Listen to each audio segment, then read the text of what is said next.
the money in the coat and for the bills. That's it.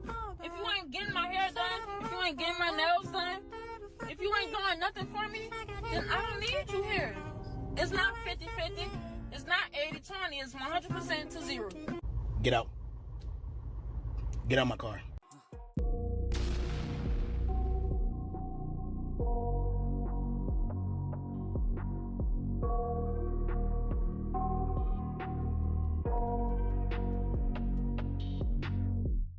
I got nightmares in my head, I fear that the thoughts build up until I can't hear, that my mind fills up into... Why would we? You wouldn't want to take me shopping? No, I don't know you. I mean, you can get to know me. I understand that, but why would I be taking just a random woman off the sidewalk shopping? Once you give somebody something, especially if you give it to them, say it's something that you give them over and over again. The first time you give it to them, they may or may not appreciate it. They probably will, depending on what the situation is. The second time, they're expecting it. It's like, well, you gave it to me once. What was happening? You know, why you taking it back? And now the third time, you know, you could run into a situation where a person may even be dependent on it because they feel like it's coming around either way. It's almost like, you know, getting a check each month from the government or whatnot. You know, when you're in a situation where you're outdoors or whatnot, and you're in a situation where the government gives you a check each month. You may have been living in your car or whatnot. So when you first sign up and you're first approved to get that first check from the government, yes, you're happy, you're breathing, you're like, whew, that sure took some weight off of me. But then, you know, as time goes on, you keep getting that check, and, you know, it's on the first or the 15th of the month, it's in the bank every time you look. You know, it gets to the point where you start depending on it. And then after a while, after you get it long enough, you feel entitled. Now you feel the government, or if there's a spouse taking care of you or whatnot, you know, 100% you feel like they owe you. This is mine. You can't take it back. You know, I done got used to it. I need this to pay my bills. So now once you get into a point of dependency, expectation, and situation where you feel like it's owed to you, now you don't feel like you have to put in any effort to do anything to hold on to it because it has no value. It's something that you feel like, well, you gave it to me once, you gave it to me twice, you need to keep it coming. That's another reason I say I don't think that in the beginning stages of relationship that as a man, you should allow a woman to come in and just, you fund her lifestyle. Because what's going to happen if you get sick or something happens and you can't afford it? I mean, do you want a situation where she's not loyal?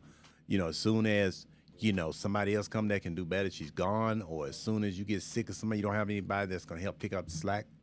I mean, we got to be honest here. We're human. You know, we're full of frailties and whatnot. It's going to be situations where, you know, we're hurt. You may go to work, you know, and fall off something, hurt your back, or, you know, as you get older or whatnot, you know, we got problems going on that, you know, we don't have any control over. Maybe something hereditary, whatever that we don't know about.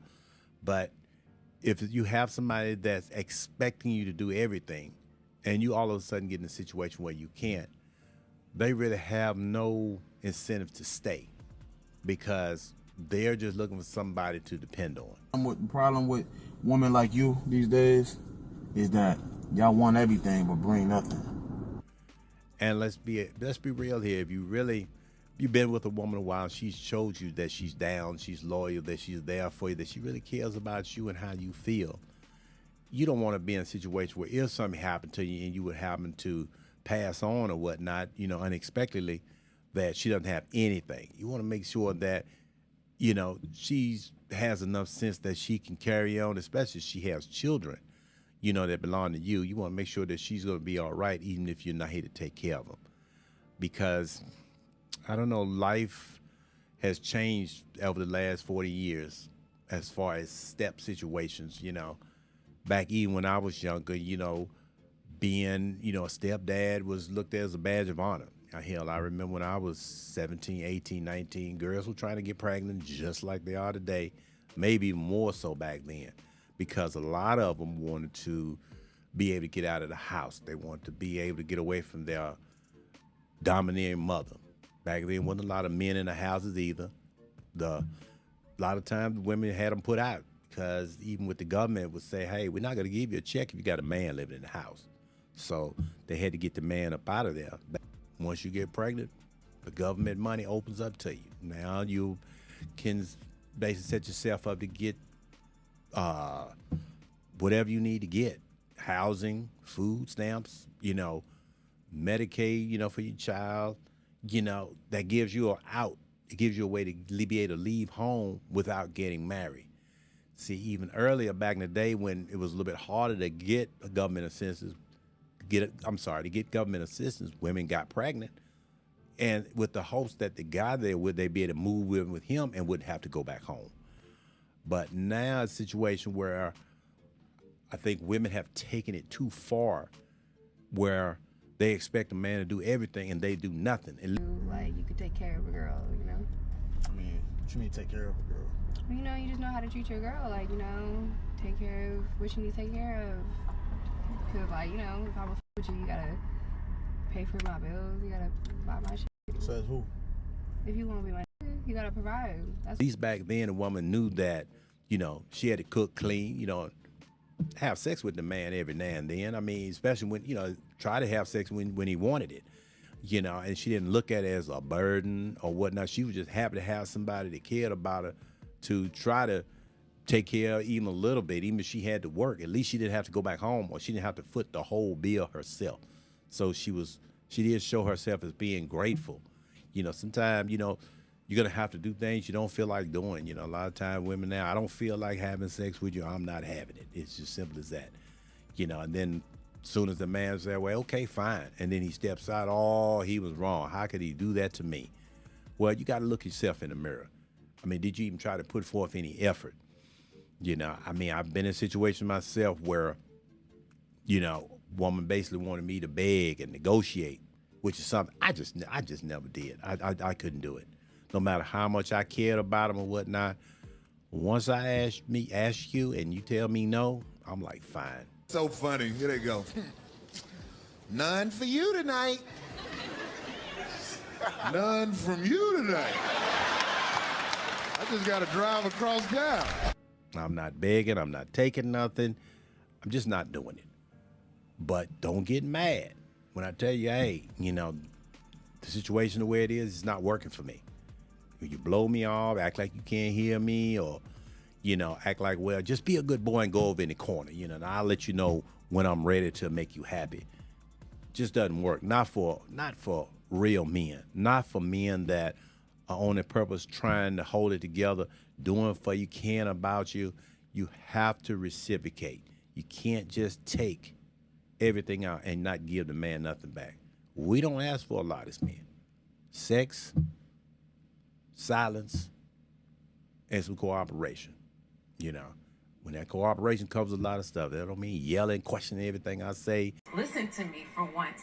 I wouldn't need to go there. Oh, so this is an I told you so call. I was just an I told you so. Well, you never listen. All right, we're done here. Bye-bye now. Telling me what you're not going to listen to, what you're not going to do. You don't tell your boss that. And he doesn't love you at all. He'll fire you and put somebody else in your spot in a minute. Most men, once we love one, we don't just turn her loose just because. We try to work it out.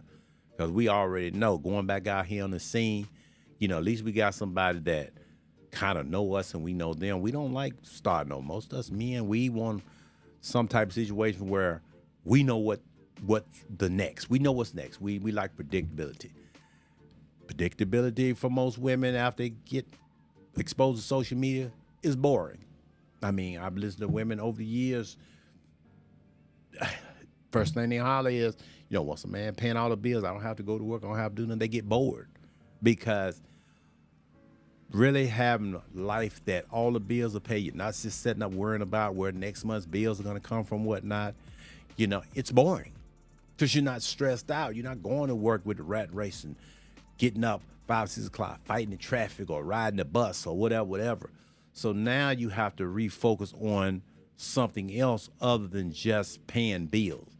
Once, the average person get to that, especially the average woman, they get bored because security is boring. It's predictable. You know exactly what you're going to get out of it, and you have to make no bones about it. So it's predictable. And I mean, I understand to a certain point, but that's when the grown-up side kicks in, the logical side. We have to think about our duty, responsibility, the promises that we made or whatnot. You don't just up and bail because, you know, you're bored. You got to figure out something else, especially if you're lucky enough to have somebody that's willing to take care of, hell, 80% of the bills. And you pitch in a light bill. I mean, that was the thing that I used to do also. You know, as my money went up, I paid more of the bills. And for a long time, I did pay all the bills. But what I noticed is when I did pay all the bills, you know, it seemed like the family was a little bit more loose with the lights. They wanted to cut them off. You know, lights, cut them on, burn all night. 3 or 4 lights in the kitchen, on all night, everybody sleep, you know, leaving TVs running and whatnot. So then it was a situation where I had to go revisit. I said, hey, this is not working. You know, I'm getting up in the middle of the night. Everybody cutting lights on and not cutting them off. So then I was looked at as, well, you know, we're going to cut them off. We're going to take care of it. But it never switched. So what I do, I said, hey, you're working. You're not working part-time, but you can cover the light bill. How about that? You take this, and then you can leave the lights on as much as you want. Tell you, once I said that, and a couple of bills got paid, those lights started getting cut off quick. So the big bills, you know, we try to handle that. But sometimes, like I said, when you start giving somebody something, they figure just the water or the electric is always going to be on no matter who's paying it. You know, people tend to get a little bit loose. They tend to act like, well, it's an unlimited supply or it's all free and I don't have to worry about it. Like I said.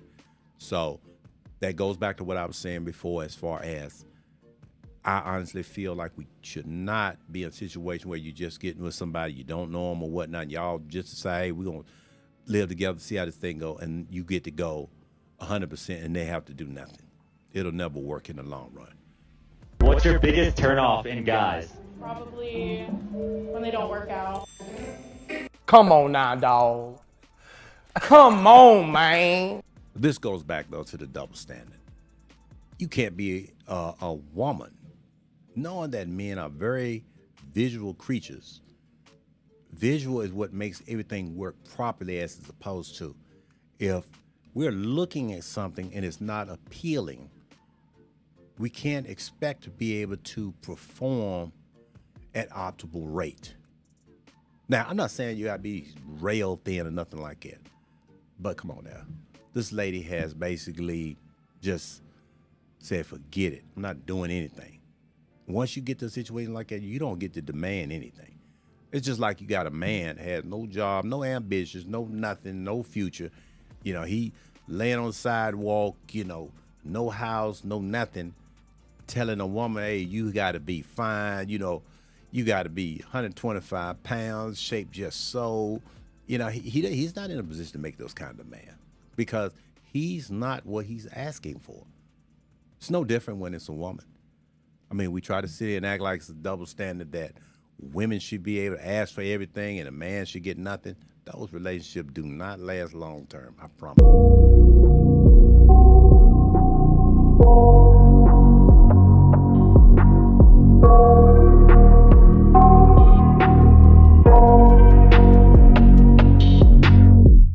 I got nightmares in my head, I fear that the thoughts build up until I can't hear, that my mind fills up into a creature, and it haunts me somewhere much deeper. Anxiety, filling up every space, no privacy.